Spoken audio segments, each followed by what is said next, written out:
Friends, so in previous lectures in acid base balance we saw what is acid, what is base, so what are different pH of body fluids, what is buffer, what are the blood buffers and how they are regulated the pH in the body.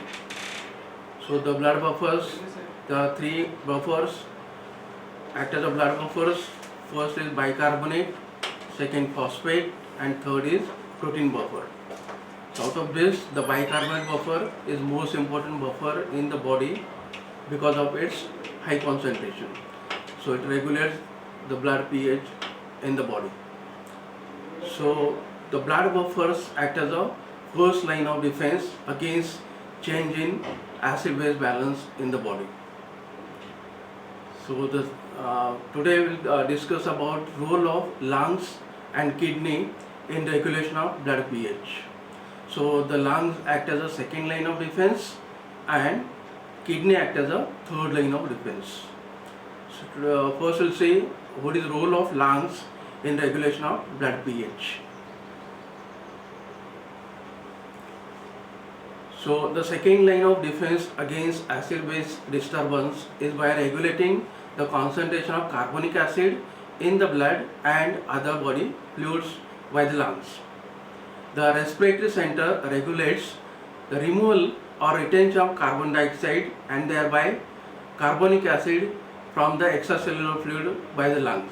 So that is, whenever there is a acidosis, the excess acid in the form of carbonic acid is excreted through lungs in the form of carbon dioxide, and the ratio between bicarbonate to carbonic acid is regulated.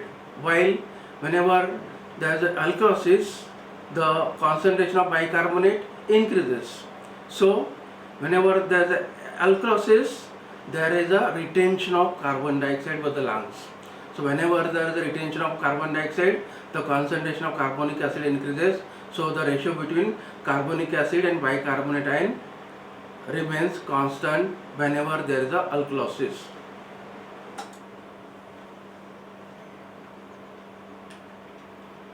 So bicarbonate neutralizes more than 50% of all acids stronger than the carbonic acid.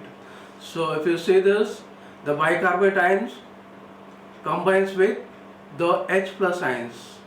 So whenever there is acidity or acidosis, the H plus ions can neutralize with the help of bicarbonate to produce carbonic acid. Again, the carbonic acid can undergo dehydration by the enzyme carbonic anhydrase to produce water and carbon dioxide. Now, whenever there is excess formation of carbon dioxide, there is a stimulation of respiratory center. So whenever there is acidosis, there is excess formation of carbon dioxide. Whenever there is excess carbon dioxide in the blood and other body fluid, so there is a stimulation of respiratory center. As a result, more carbon dioxide can be excreted through lungs. More carbon dioxide can be excreted through the lungs. So as a result, the concentration of carbon dioxide decreases. So bicarbonate and then the concentration of bicarbonate to carbon dioxide remains constant. Now if you see this, so whenever there is a excess hydrogen ions in the blood, the excess hydrogen ions can be removed by increasing ventilation. So whenever there is a metabolic acidosis or respiratory acidosis, there is a more concentration of H plus ions. So whenever there is a more concentration of H plus ions, there is a stimulation of respiratory center. Whenever there is a stimulation of respiratory center, the ventilation rate increases.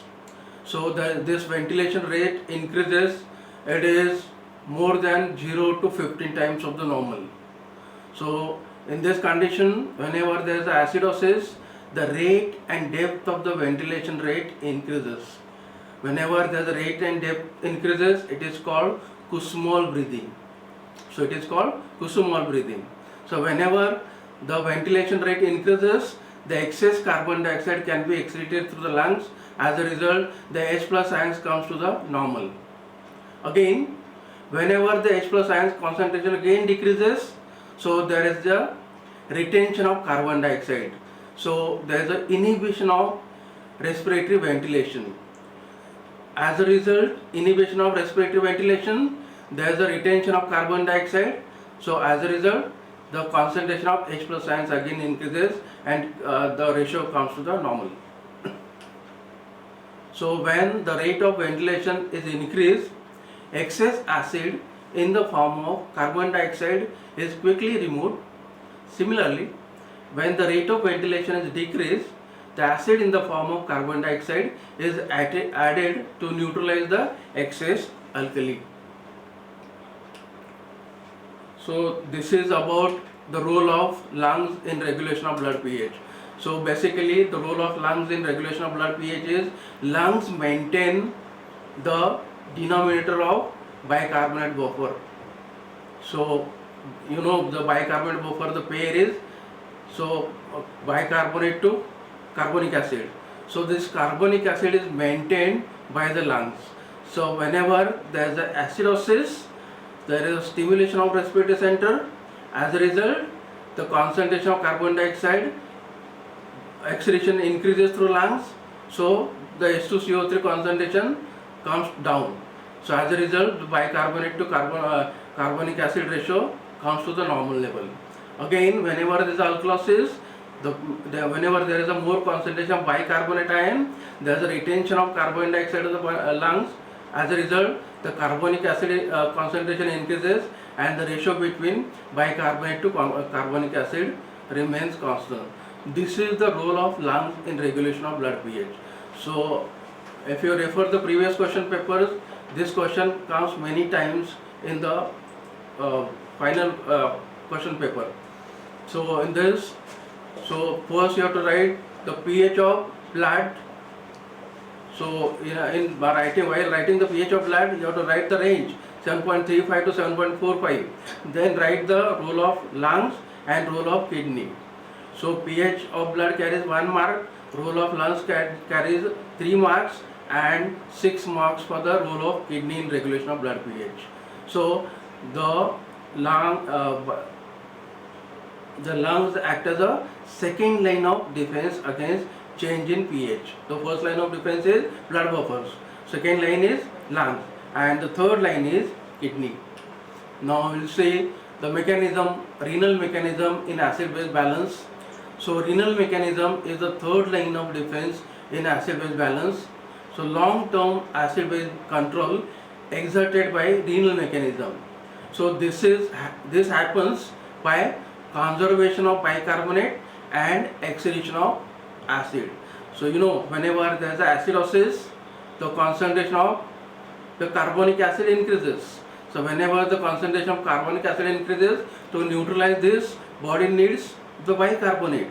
So this bicarbonate ion can be conserved by the kidney by increasing reabsorption of these bicarbonate from the renal tubular fluid.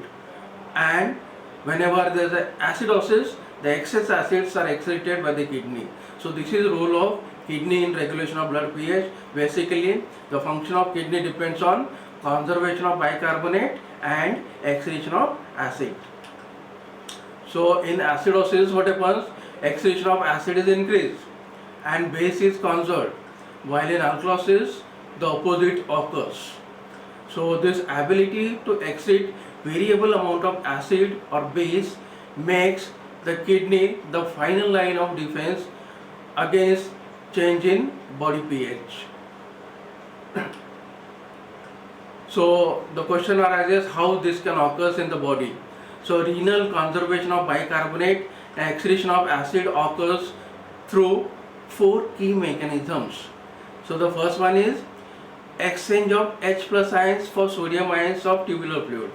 So whenever there is a high concentration of H plus ions, these H plus ions can be exchanged against sodium ions from the tubular fluid, and the H plus ions can be excreted through kidney.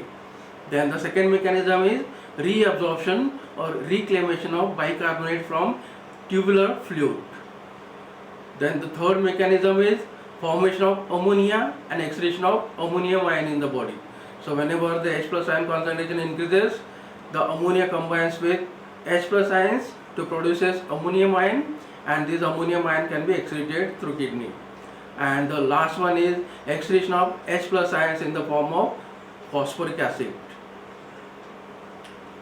So coming to the first action, exchange of H plus ions against Na plus ions in the body.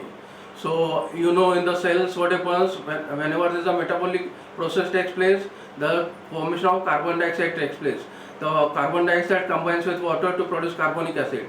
Again the carbonic acid undergoes dehydration by carbonic anhydrase to produce H plus ions and bicarbonate ions. So whenever the H plus ions increases in the tubular cells, so these H plus ions can be given out from the cells into the tubular fluid, into the tubular lumen. It extrudes, the H plus ions can extrude from tubular cells to the tubular fluid. So this is accompanied by absorption of a molecule of sodium ions from tubular fluid into the cells.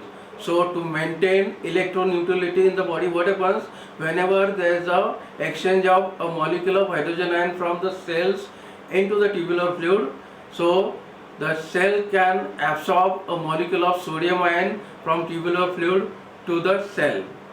So now this bicarbonate and sodium ion then absorbed through the blood and goes to the circulation.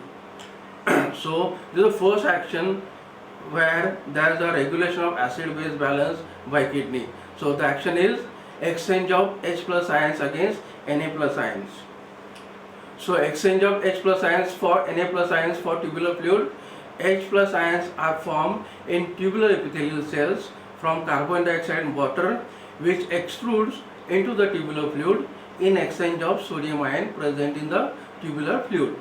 Now sodium potassium exchange is enhanced in state of acidosis and inhibited in case of alkalosis. So whenever there is a high concentration of H plus ions, it is called acidosis. So whenever there is a H plus ions increases, the H plus ions can be exchanged against Na plus ions. So this exchange is enhanced in case of acidosis, and in case of alkalosis it is inhibited.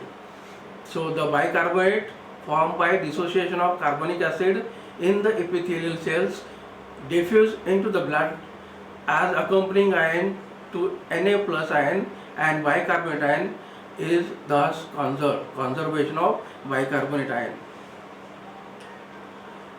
Then the second mechanism is reabsorption or reclamation of bicarbonate from the tubular fluid. Now the bicarbonate ion is reabsorbed from the tubular fluid in the form of carbon dioxide. So the some H plus ions that are exchanged into the tubular fluid reacts with bicarbonate, which is dehydrated to carbon dioxide and water by the enzyme carbonic anhydrase. So if you see the figure, so the H plus ions which can be exchanged against Na plus ions, the H plus ions combines with the bicarbonate present in the tubular fluid to produce carbonic acid.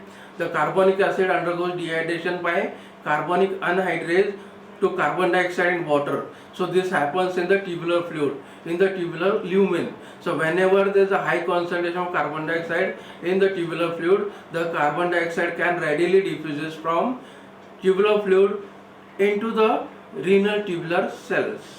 So there is a diffusion, migration of high concentration substance from high concentration to low concentration. In the tubular cells, what happens? The carbon dioxide combines with water to produce carbonic acid by the enzyme carbonic anhydrase, and the carbonic acid undergoes dehydration to produce H plus ions and bicarbonate ion. The bicarbonate ion and sodium ion can be reabsorbed into the blood, goes to the circulation. So this is the second mechanism where the kidney can regulate acid-base balance whenever there is acidosis. So remember, the bicarbonate ion can be reabsorbed or reclaimed in the form of carbon dioxide. The bicarbonate ion can be reabsorbed or reclaimed in the form of carbon dioxide from the tubular fluid. So the increase in urinary partial pressure of carbon dioxide causes carbon dioxide to diffuse across the tubular wall into the tubular cells where it reacts with water to form carbonic acid, and subsequently the carbonic acid gives H plus ions and bicarbonate ion. Thus, the reclamation of bicarbonate ion is in fact diffusion of carbon dioxide into the tubular cells and its subsequent conversion of bicarbonate.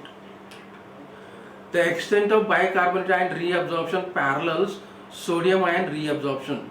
Thus, for each H plus ion secreted into the tubular fluid, one Na plus ion and one bicarbonate ion enters in the tubular cell and return to the general circulation. So the process of bicarbonate ion reclamation is enhanced in state of acidosis and decreased in case of alkalosis. So kidney absorbs almost all filtered bicarbonate at plasma bicarbonate concentration below 25 milliequivalent per liter. So whenever the bicarbonate concentration is up to 25 milliequivalent per liter in the tubular fluid, the bicarbonate ion can be readily reabsorbed by the kidney. But whenever it crosses more than 25 milliequivalent per liter, so the bicarbonate ion can be excreted by the kidney. So remember this value, up to 25 milliequivalent per liter, the kidney can reabsorb the bicarbonate from the tubular fluid. Then the third mechanism is formation of ammonia and excretion of ammonium ion in the urine. So renal tubular cells are able to generate ammonia from glutamine and other amino acids derived from muscle and liver cells. So what happens?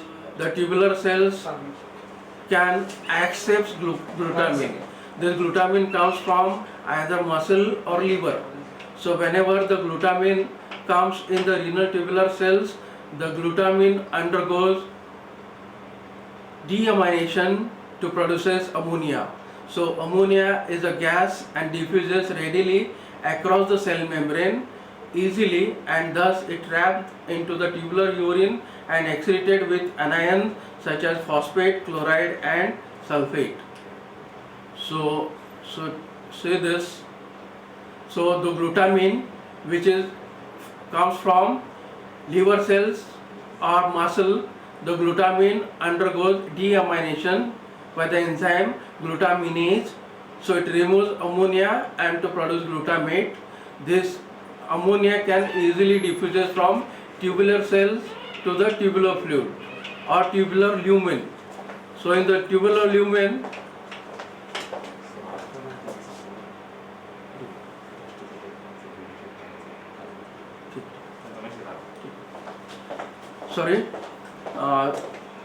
the glutamine which is obtained from either liver cells or muscle cells undergoes deamination to produce glutamate.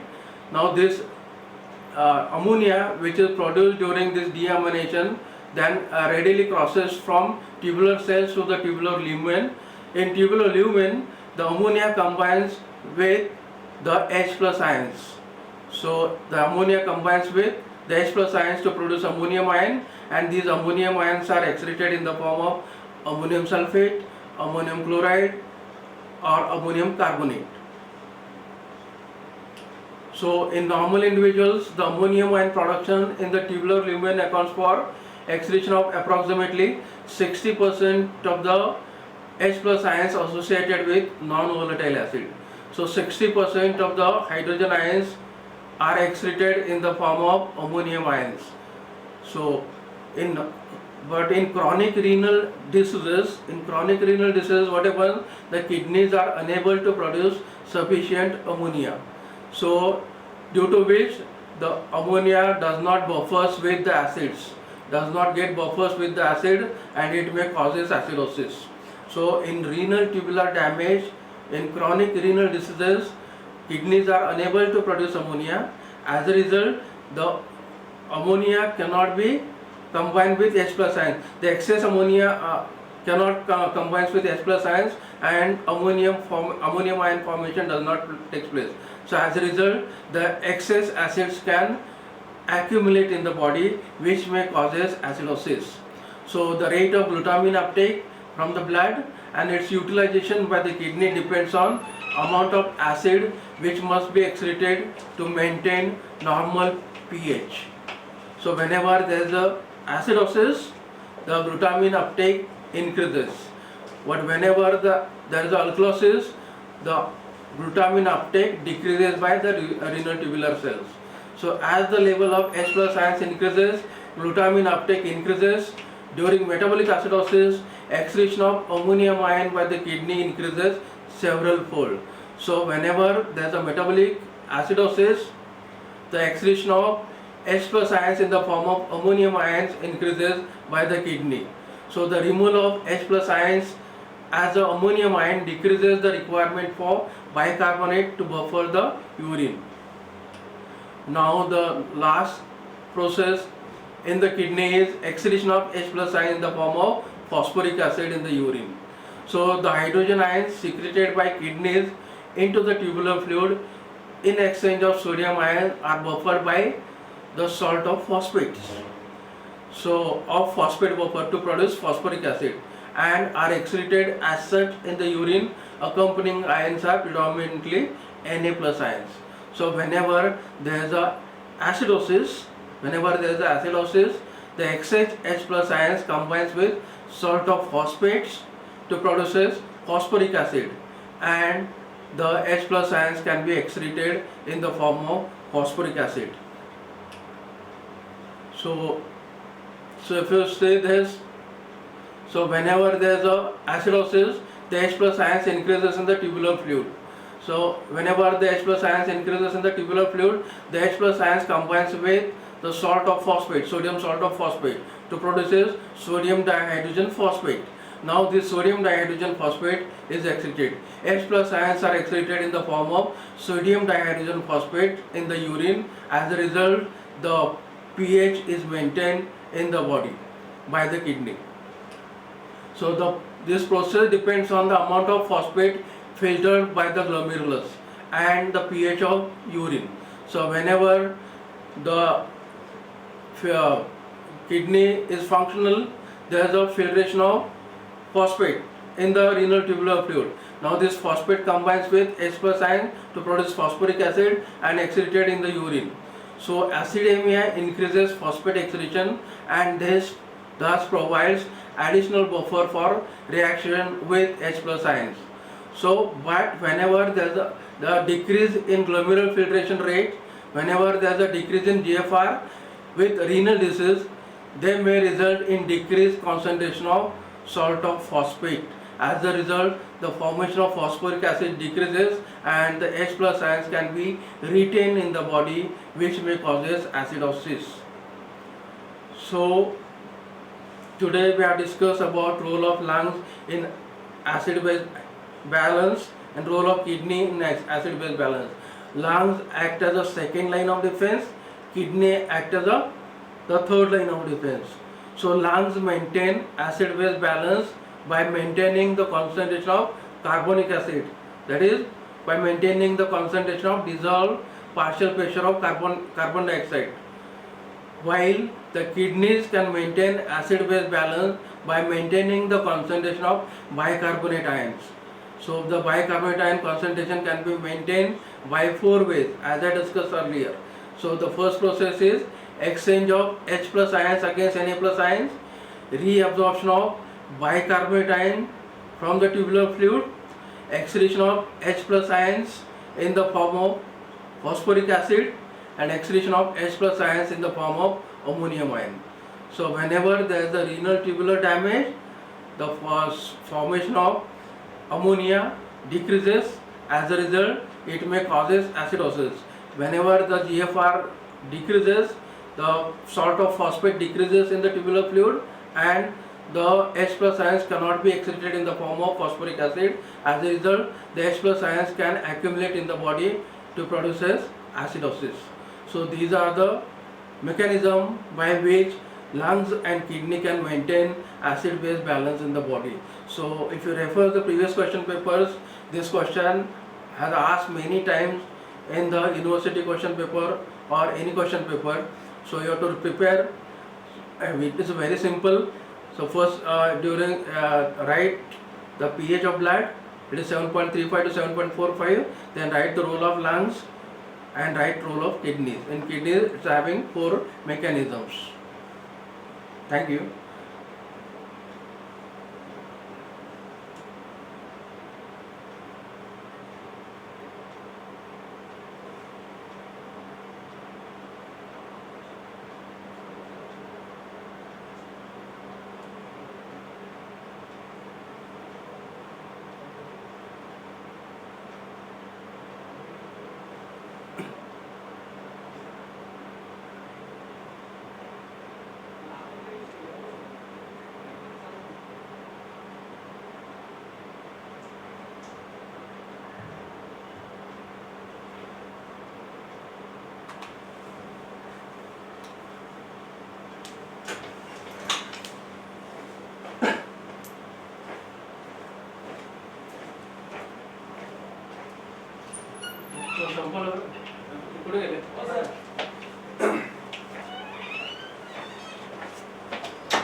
कौन गया institute